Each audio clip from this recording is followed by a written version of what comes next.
What's up guys, my name is David and welcome to the channel. On here I talk about all things film and pop culture related, so if that sounds interesting, consider subscribing. And welcome back to another episode of What I Watched This Month, September edition. Can you believe it is already October? I did not do one of these last month simply because I did not watch that many movies, but I did watch some good movies this month, so without wasting any time, let's get into it. The first movie I watched in September was the new Candyman film, and I actually saw this in theaters, and this was the first time I went to the movie theaters by myself, so that was a really fun experience. I am really surprised how much I enjoyed this movie. The direction by Nia DaCosta is excellent. It is arguably the best thing about this movie. She knows exactly where to put the camera, what to focus on, and what needs to be done to create a really investing scene, and she does it very often in this movie. The atmosphere of this movie also makes it a really fun watch. The city setting mixed with these artistic and modern characters gives it a really unique voice and a brisk pace. The movie can definitely feel similar. I'm sure there are tropes you can point to, but it's unique in small yet significant ways. And this ties into one of the most talked about and possibly controversial things about this movie being the social commentary. If you know me, you know my opinions on social commentary and like political commentary in movies. I am totally okay with it, except when it kind of gets into that just buzzword kind of activism. That's when it starts to annoy me. I beg your misogynistic pardon? And this movie definitely has its examples of buzzwords being thrown at the screen. However, I don't think it's that big of an issue in this movie, and let me explain why. Because of the atmosphere and characters that we're following, it kind of makes sense why you're gonna hear buzzwords. I mean, our main characters are literally artists making social political art. This feels more natural than compared to one of the most egregious examples of buzzwords I've seen lately, and that is in the new iCarly reboot, where they had the little girl sing a song about white privilege. I wish I was joking. When you look at that example and the examples in Candyman, it becomes pretty clear that there are better ways to use buzzwords, and they're not always inherently a flaw. However, where the themes kind of become an issue, in my opinion, is the third act. It tries to put the social commentary into the third act, and in result, it feels messy, and once again, I can't get into it without spoilers, but just take my word for it, it feels messy. But overall, this is a movie I really enjoyed, and I'm surprised how much I enjoyed it. It is I would consider it to be one of my favorite horror movies, and I can't wait to watch it again. Next, let's talk about Shang-Chi again. I already posted a review on this on the channel, and like I said in that video, I really enjoyed this movie. It is yet another solid MCU film. I have now seen it 2 times, and the second viewing really didn't do much for me. I think I enjoyed it more, but it was mainly because I knew what to expect when going in, so I could kind of just enjoy it and take in what I really liked and just acknowledge the stuff that didn't work for me. And by far the biggest issue that I have with this one, I also had with Black Widow. The first 2 acts are really strong. Where it falls apart is the third act. The third acts are so boring now. And maybe not like technically boring if you wrote it down on paper. Like, I mean, there's a dragon. There's literally a dragon and it's boring. I think it's because we're so numb to comic book media and just grand third acts. Nothing feels real or attainable or emotional. It's just noise. Or even something like Endgame and Civil War, just the emotional attachment that's going on in the movie just makes the third act inherently more enjoyable, entertaining, and investing. The writing can also be kind of weak from time to time, but overall this is yet another solid MCU film. It's just struggling with some of the stuff that the MCU as of right now and kind of always has struggled with. So I enjoyed this movie, but I don't have an emotional attachment to it. Next, I watched Blade Runner 2049 for the 4th time. This is a hard movie for me to talk about because, like I've said, I consider this to be the best movie I have ever seen. It's just such a visually stunning and thematically rich film. And also the sky is blue. I have nothing to add when it comes to this movie. It is a masterpiece. Everybody knows that. Something that I can add is that with this being my 4th viewing, it was a great experience. I was just able to take everything in so effortlessly, and that allowed me to enjoy the film even more because with my first couple viewings, especially my first and second time, I was so fixated on making sure I caught everything that was happening because it's just so much and overwhelming, but in a good way. However, this time, even though I knew the twists and turns it was going to take, that kind of made it even better. I think I enjoyed seeing it unfold and how cleverly this movie is written rather than being shocked. I know exactly what to compare this viewing experience to, like rereading Harry Potter. I am currently rereading Harry Potter, and let me tell you, it is so fun. It is such a great reading experience, and probably my favorite reading experience I've had with these books because I know exactly what to expect and just take it all in and appreciate it. That's exactly how I felt while watching this movie. There's something special about just experiencing a masterpiece for the 3rd or 4th time. It's like watching a great great athlete just do what they do best. It's just breathtaking,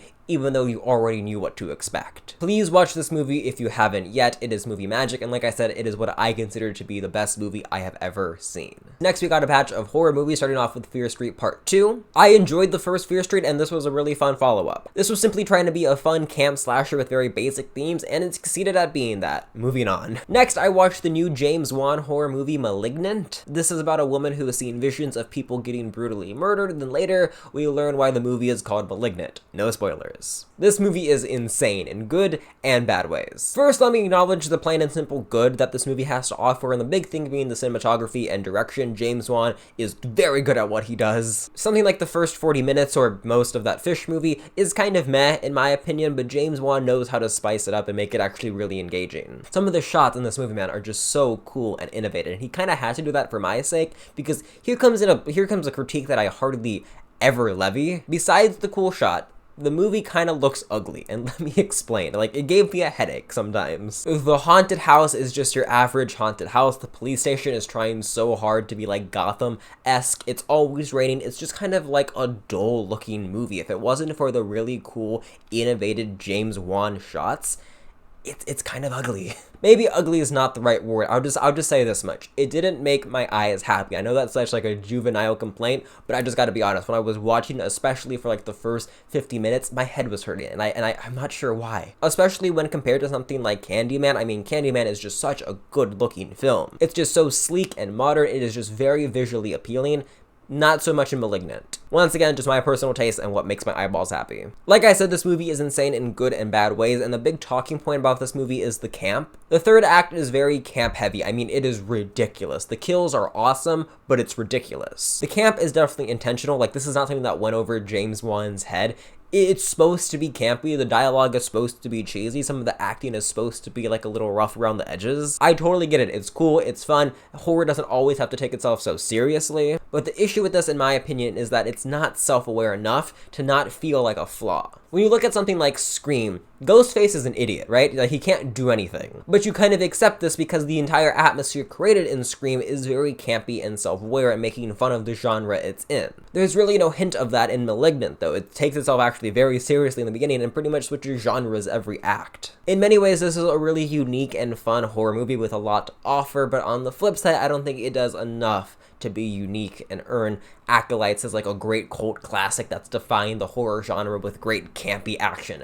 It has that, but I don't think it does enough to really elevate it, because right now it's just kind of like a dumb horror movie that you would find in the dollar bin. Next, I rewatched Get Out, and by some miracle, I got my mom to watch this with me, and she does not do horror. I really enjoyed this movie the first time I watched it, and really appreciated it the second time I watched it. This truly is a movie that gets better after every watch, especially the ending and how it relates to the themes. Also, there's these little moments of foreshadowing that can only really be appreciated with a rewatch. And another big takeaway I had is that this is a film. Obviously, let me explain. Movies like Malignant and Fear Street are horror flicks, and that's great. They're enjoyable in their own way, but Get Out is truly a film that uses horror elements and supernatural elements to speak on very real social issues. Similar to Hereditary, you could remove the straight-up horror and supernatural elements and still get a really excellent family drama. The pure cinema power of this film can't be overlooked, and I kind of overlooked it the first time I watched it, and you add on top of that the great thriller, horror, supernatural elements, you get a fantastic movie. I'm gonna move on for right now, but I'll probably make a video on this movie later in October.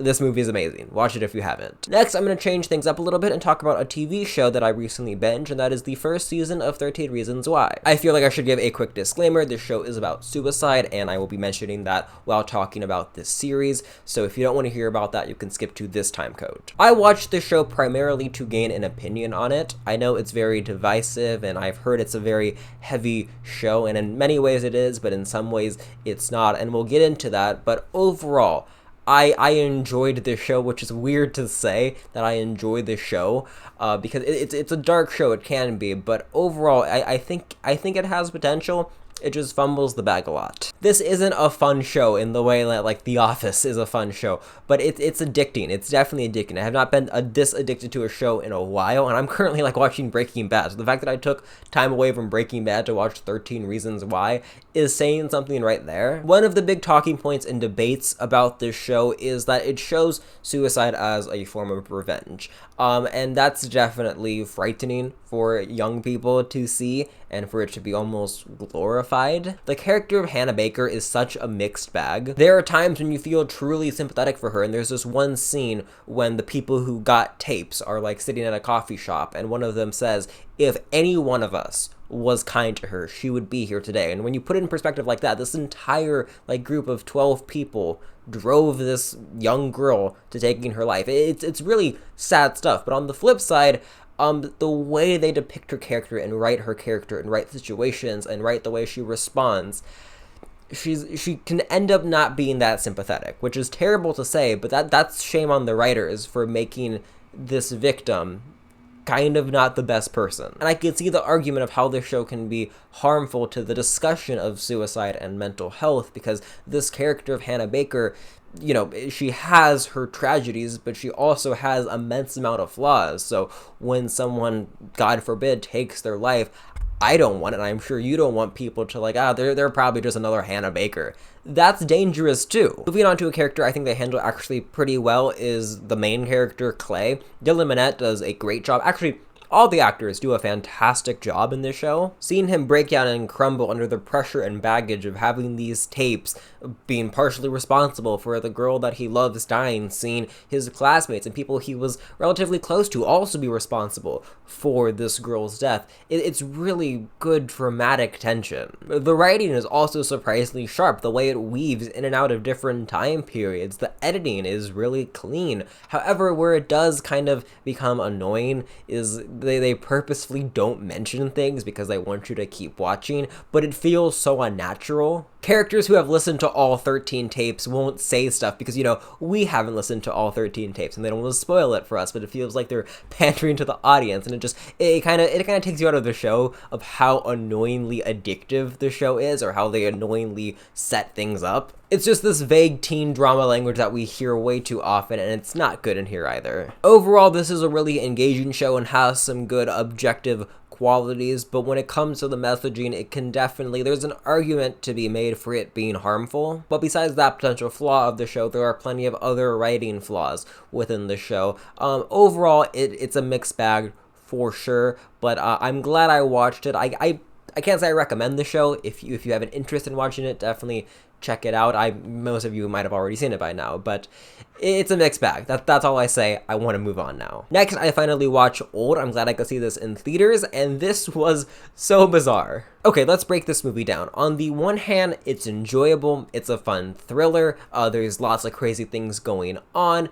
It's a good time. On the other hand, some of the acting and writing in this movie is some of the worst acting writing I have ever seen. It is so strange sometimes. We literally have a 6-year-old turn into a 16-year-old and get pregnant in the span of an hour, but the writing and acting is still weirder than that. It's so stiff and robotic, and the shots feel like a glorified camcorder. It's like shaky shots, and they're focusing on the people's faces up close for so long. It's weird stuff, man. It's so uncomfortable sometimes. And it's not done for like artistic purposes. It just feels like a student film. And with this being an M. Night Shyamalan movie, of course, you have to have the big twist, and the twist felt like weird. It's like, okay, cool. This movie just feels like a thing that happened. I watched it, I enjoyed it, I have many criticisms about it, but I watched it. It took up 2 hours of my life. I didn't regret it. I'm glad I watched it.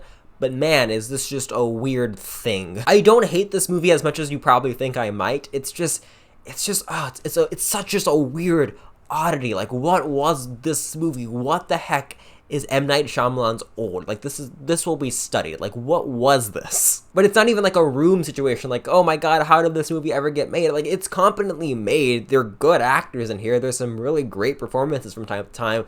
Just overall, it feels like a fever dream. Here is a perfect example of what I'm trying to say, and just encapsulates how bizarre this movie is. This guy plays a rapper, and his rapper name is Midsize Sedan.